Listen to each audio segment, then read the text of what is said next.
All right, now we're joined by Stephanie Bowman, who's running for Port Commission position 3. So go ahead with a 2-minute introduction. Great. Well, I'll be even more brief than 2 minutes. So I was appointed to the Port of Seattle Commission just a few days ago on Friday.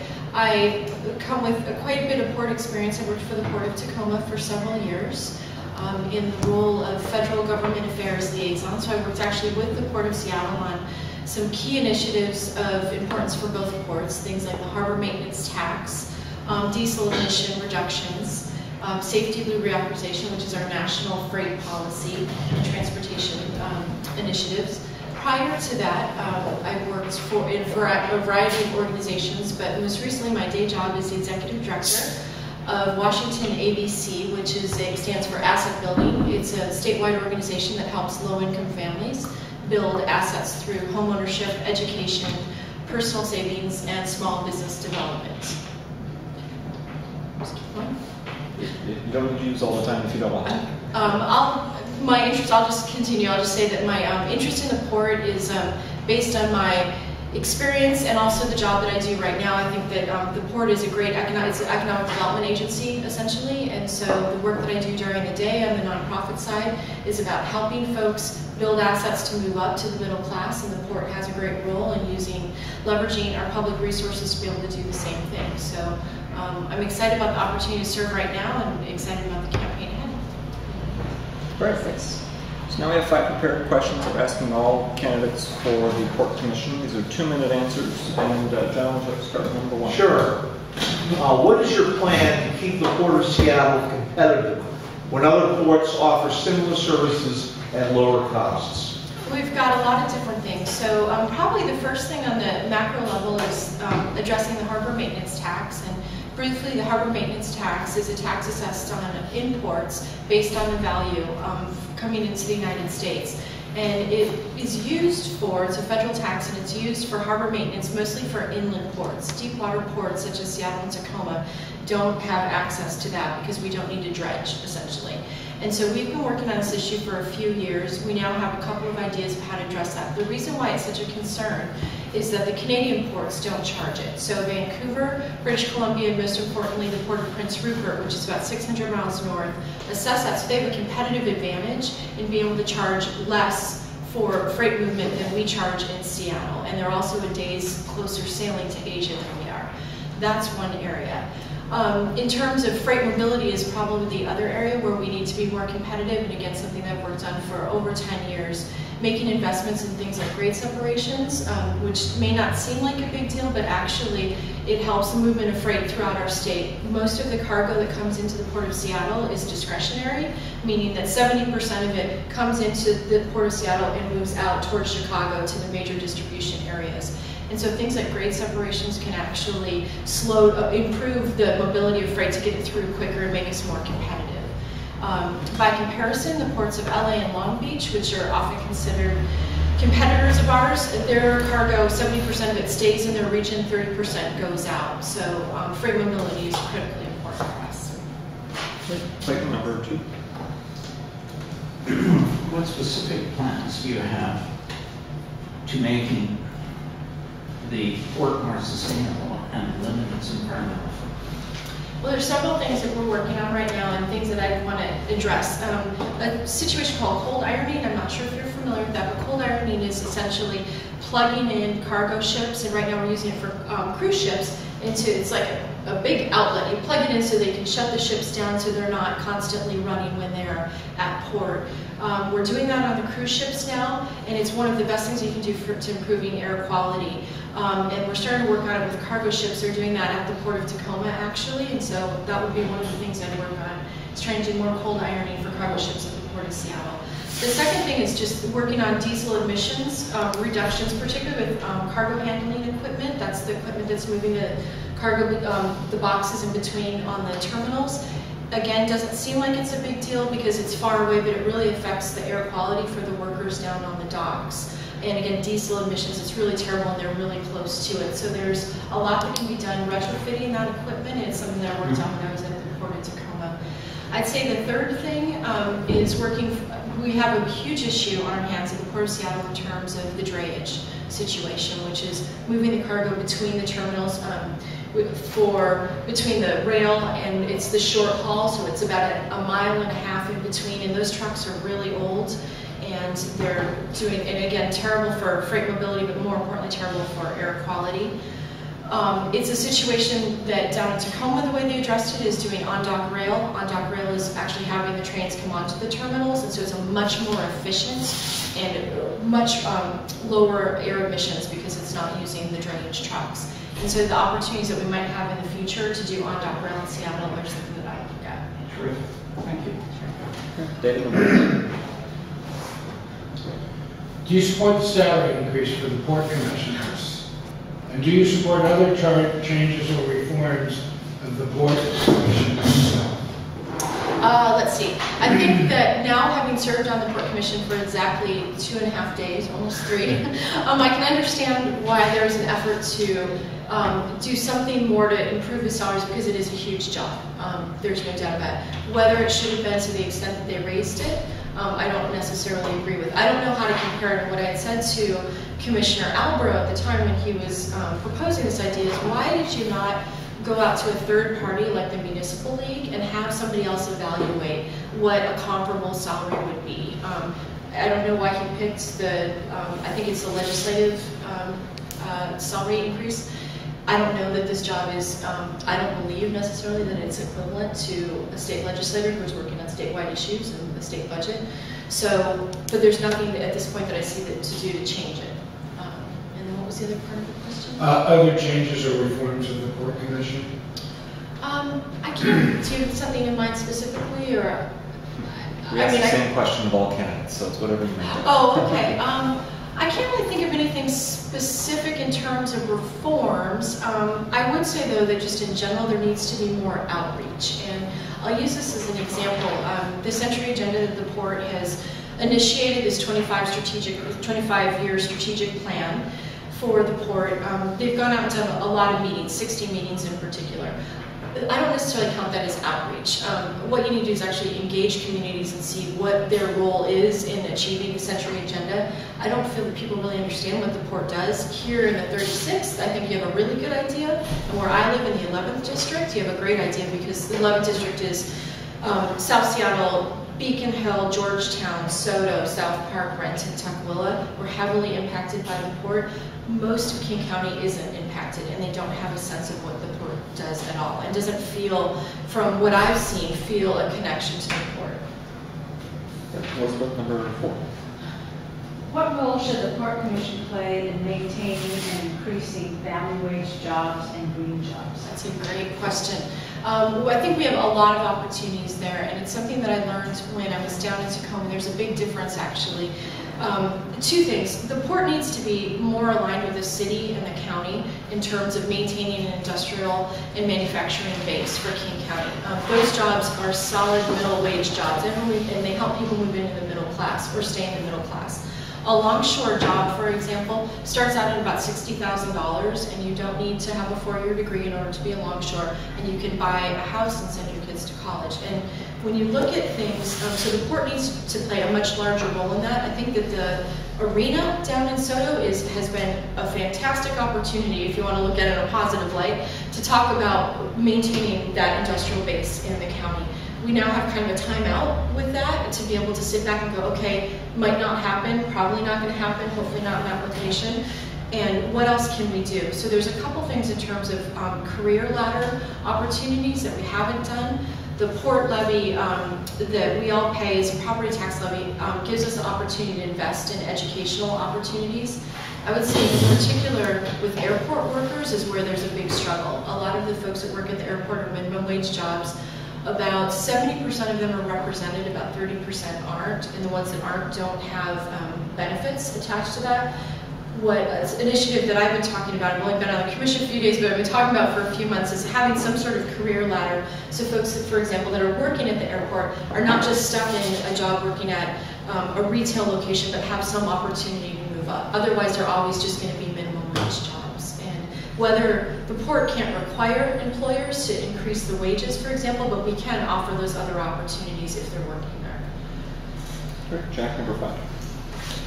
Hi. Do you believe we have achieved full transparency in ports contracting and compensation practices? And where do you see possibilities for further improvement? I would generally say no, I don't think we have, because I don't even know what we're doing. I've only been on the commission a few days, but I can think of a couple of examples. Not necessarily contracting, just transparency in general, and here's a really good one. A couple of years ago, I think, remember there was a little bit of a scandal over the use of port credit cards with some of the port commissioners, and there was a big effort, okay, we're going to put all the port credit card receipts on the web. Well, you know what, that hasn't been updated in 5 months. And that was the first thing I said when I started on Monday morning was, how come we're not updating those things? I mean, that's what we're talking about in terms of transparency. Oh, well, we're behind in this and that. I'm like, that's not acceptable. I mean, we said that we were going to do it, and we need to do it. And that's just a really small example. With contracting, all of those things should be open to, I mean, they are open to the public, it's just, but you need to make it easy for people to get to without having to do a Freedom of Information Act, which is very expensive for citizens, and it's especially expensive for the port. So whether you put that online, contracts, bids, all of that, but it needs to be easier for people to access. Great. So now we'll open it up to follow-up questions from the executive board. People can ask anything they want. 1 minute answers to each of these. John, and then I have one. Well, that's a very easy question. Have you ever run for public office before? I have. I ran in the 11th district for the House of Representatives last year. Oh, yeah? I did. I missed making it through the primary by 509 votes. And it was a great experience. So I have a question, and I saw Clayton. So the one other candidate in this race, Michael Wolf, also interviewed for us. So wondering, and I asked him the same question, just sort of vis-a-vis him, why would you be better than he would be? You sort of talk about his experience and everything, and contrast your candidates. Okay, I would say basically, what maybe when I was going through the port commission appointment process, I think maybe what stood out is the fact that I actually have direct port experience, and I can tell you, only having served for a few days, it's helped a lot in being up to speed on seaport operations in particular, and freight mobility. I've worked on freight mobility for 17 years in a variety of areas. The airport is an area that I don't have as much experience about, but working actually at a port, when I worked on Port Tacoma, gives you a much different view than serving on a commission. And a good example of that is I was in a meeting at the airport on Monday, and I was getting a briefing by the staff, and I realized I knew a lot more about this issue than they were actually telling me. And so it was a really interesting situation to sit back and think, wow, they're not giving me the whole story. And if I didn't know from having worked at the port, then I would just say, oh, okay, and take the memo and walk off. And so that's already been a distinct advantage, and that's just only 3 days on the job. Great. 2 questions. One, I wonder how you view consultant selection processes and what kind of change you might bring to that. They tend to be inside baseball at a very large level sometimes. And secondly, could you tell us something about your own background, your personal background? School, all that sort of stuff. Yep, will do. So on the first one, I don't have a lot of information on how the contracting is done, but I do know, again, from having worked directly for a port, that it is generally a small pool of people that we just go back to over and over again. And one specific example is the port's economic impact reports that's done by a firm called John Martin Associates, and they do them all over the country. And it was interesting because I was just thinking about that this afternoon, that we need to update that report, and we need to find somebody else to do it. Because you tend to get the same information over and over. And so again, that goes back to the accessibility question about when there's bids and opportunities, getting that information out there to a broader range of people. I would. We might come back to it if we have time. Sorry. Excuse me. Other questions? Yeah, Michael, and then Elizabeth. And this is sort of just informational for me, but could you explain how a drayage system works? Who owns the trucks? Who hires those guys and women? Who pays them? And what's the contractual relationship to move those? I mean, there's a lot of effort going into moving these boxes a mile. So I That sounds can't. like a lot of inefficiency. Yeah, to an extent, I'll just give as much of a 50,000 foot view as I know it. So first of all, for drayage that's owned, but the trucks are generally owned by the independent contractors. The folks that drive the trucks are considered independent contractors. The trucking company will contract with them for the movement of the freight. My understanding, I was talking to a couple of the drivers recently, and they're paid generally by the movement as opposed to by the hour. And so you can imagine if you're stuck in traffic, you're not getting a lot of moves, and they generally try and do 2 turns per shift, quote unquote. And one trucker was telling me that he makes $18 per move. So you can imagine per turn. So I don't know if that's accurate, but that's what he was telling me. So it's a huge problem. And then what was the other part of the question? Well, following up that, yeah. Who's making the money? The trucking company? Trucking companies. Okay. But this is also, the thing to remember, or not to remember, the crux of the problem is that it needs to be addressed on a national level. And so one effort, for example, down at the Port of Los Angeles was to make the truckers actually port employees, and which is, you know, one possible solution. It's just that everybody needs to do the same thing. So Tacoma would have to do it, Vancouver would have to do it, because it would increase the cost at one port if they're employees, if you're not doing it at the other port.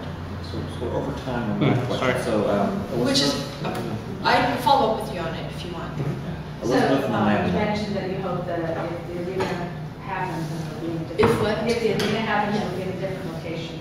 So I'm assuming you think that will interfere with port business, and how so, and what kind of infrastructure? They always say we need to build more infrastructure out there for the port. What kind of infrastructure are we talking about? A couple things. So first of all, in terms of port operations, I mean, it's just, we have a major problem with freight mobility down there. So if you're familiar with Holgan, we've got the railroad lines going this way in First Avenue, and Terminal 46 is right across from where they're proposing the arena.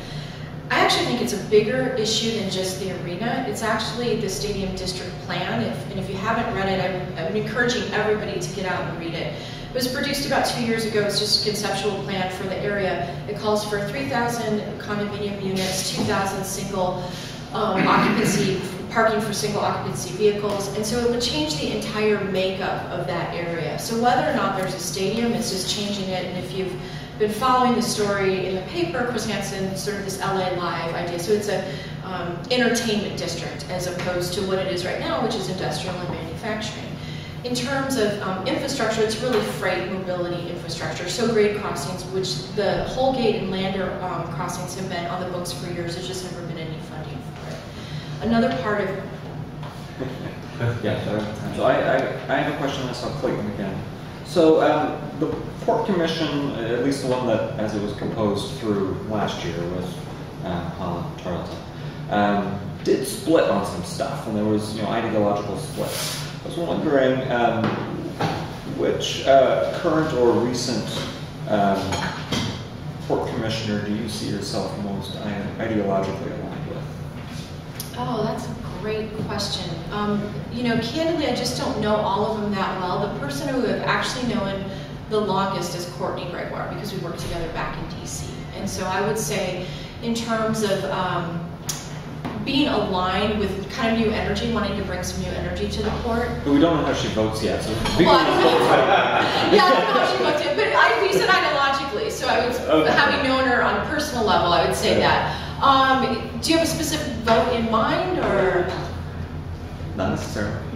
Yeah, I would say probably John of all of them, in the sense that he seems very thoughtful in his answers. I mean, he can't be pigeonholed, really. I mean, he's very much of an environmentalist and supports labor issues, but also, occasionally understands the business side of things. I mean, he wants the port to be competitive and to bring in revenue.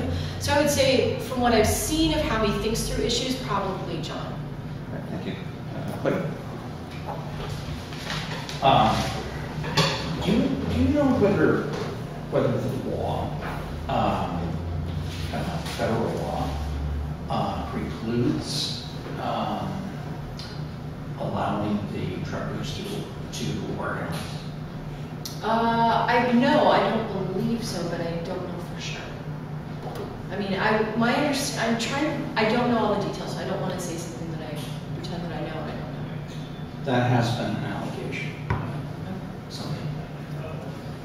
Well, if it is, then it should be something that we should be able to address. But in terms of organizing, you know, I know that we, I'll take the airport workers for example. There's been an issue that I've recently learned about, and I think maybe most of you have heard about, contracts with Alaska Airlines. Alaska Airlines contracts with a company called Menzie for their baggage handling, and they have a disagreement over whether they are under, I want to say the interstate commerce law or the railroad, one of the railroad laws in terms of organizing. So do they need to do a card check nationally or just with Menzie employees in the area? So that's as much on that issue as I know.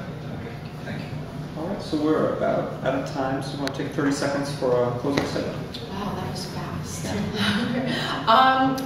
No, I just want to say thanks for the opportunity, and I mean, I think you can, your questions are really thoughtful, and hopefully you're getting a sense of how much the port, how many issues there are for port commissioners. And so it's a big learning curve. I'm grateful that I have the opportunity to work in Tacoma, and I feel like I have a step up. I come from I continue to answer your question, but a very middle class, working class background, and so I'm a little bit different maybe than some of the other commissioners in the work that I do on a daily basis.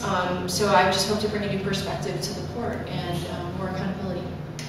Great, thank you very much.